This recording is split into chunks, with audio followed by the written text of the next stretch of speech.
If you do an internet search for the Zulu fly, you will see that it is most often tied with a palmered body, often also a heavy tinsel or silver rib once in a while. It doesn't even have a front hackle.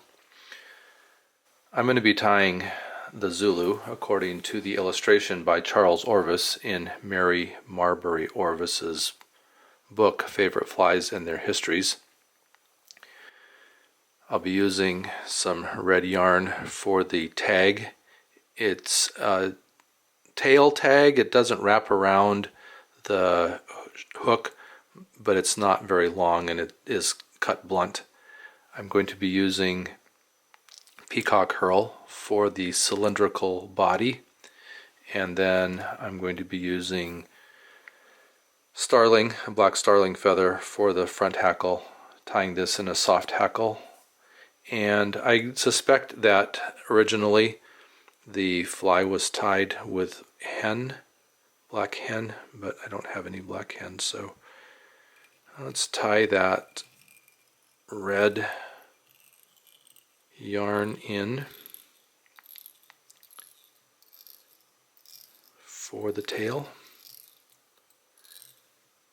Take my thread, wrap back to the tail, and I'm going to clip the yarn to create that blunt and bushy tag. Then I will tie in the peacock herl,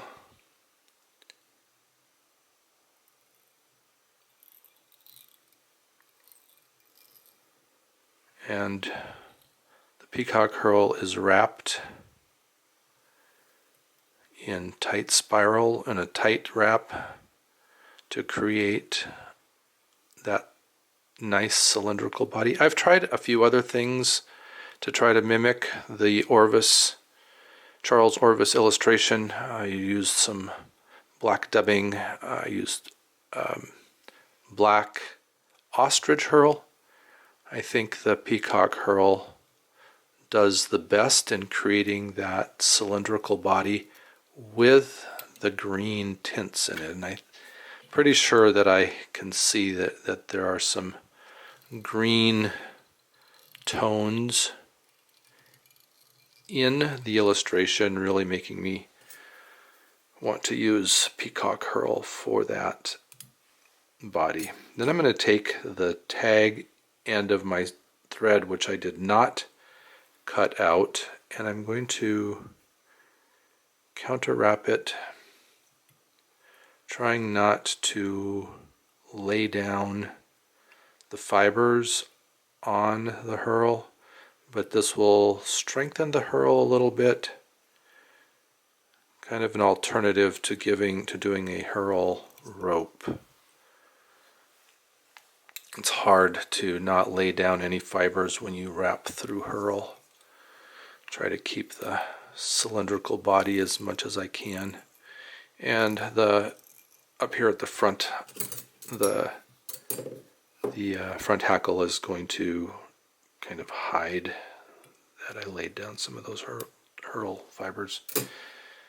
And I've pulled out the tip on this starling feather, and I'll wrap that in.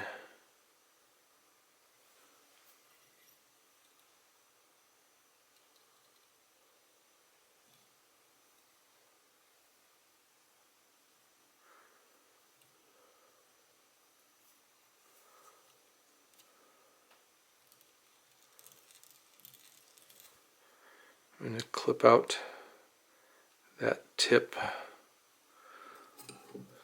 trying to keep a clean eye.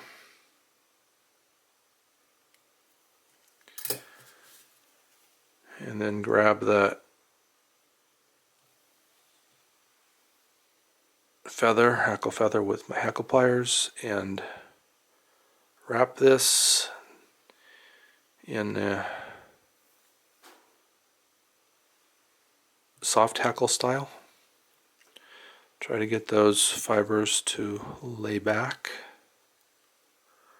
while I wrap that.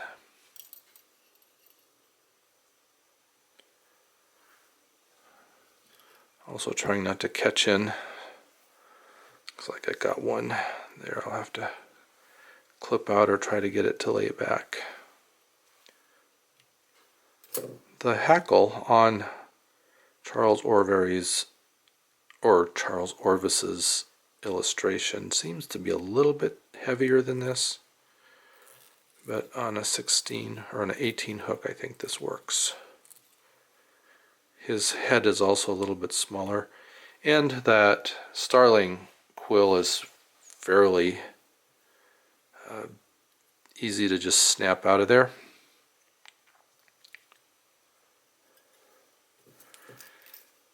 I'll finish that, and then using our contemporary techniques, I'm going to put a little dab of UV. I always seem to catch in some of those fibers when I wrap the head, but they snap out fairly easily. So using our contemporary methods and techniques, I'm going to put a little bit of UV on that head to hold that knot.